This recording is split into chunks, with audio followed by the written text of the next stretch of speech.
अनिकेत भानुदास इंगळे वय वर्ष 21 राहणार चत्तरी तालुका पातूर जिल्हा अकोला या तरुणाच्या डोक्यावरील जन्मजात लहानशी गाठ वाढत जाऊन तब्बल 4.9 किलो वजनाची झाली होती। या गाठीनं रुग्णाच्या डोक्यावर जणू काही डोंगरच आलेला होता। इतकी मोठी गाठ लांबूनही सहज दिसत होती आणि ती त्याच्या सामाजिक, मानसिक, शारीरिक आरोग्यावर गंभीर परिणाम करत होती।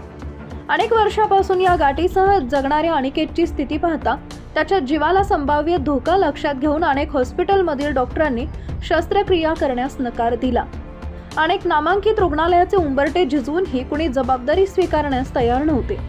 शेवटी अखेरच्या आशेनं अनिकेतनं शिर्डीच्या श्री साईबाबा हॉस्पिटलमध्ये धाव घेतली। श्री साईबाबा हॉस्पिटलमध्ये दाखल झाल्यानंतर डॉक्टर अजिंक्य पानगवाने यांनी अनिकेतची सखोल तपासणी केली आणि या अत्यंत गुंतागुंतीच्या शस्त्रक्रियेचा धाडसी निर्णय घेतला। संभाव्य धोका स्वीकारत रुग्ण व त्याच्या कुटुंबियांनी सहमती दिली।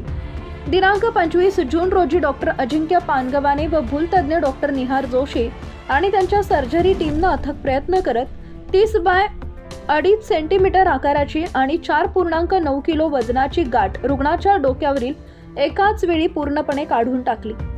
रुग्णाच्या जीवाला कोणताही धोका न होता ही गुंतागुंतीची व दुर्मिळ शस्त्रक्रिया यशस्वी झाली।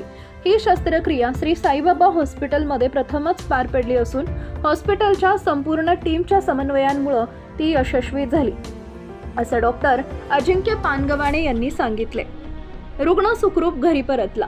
श्री साईबाबा हॉस्पिटल हे केवळ श्रद्धेचं स्थान नसून आरोग्य सेवेतही चमत्कार घडवणारे केंद्र ठरत आहे। रुग्ण आता पूर्णपणे बरा असून सुखरूप घरी परतलाय।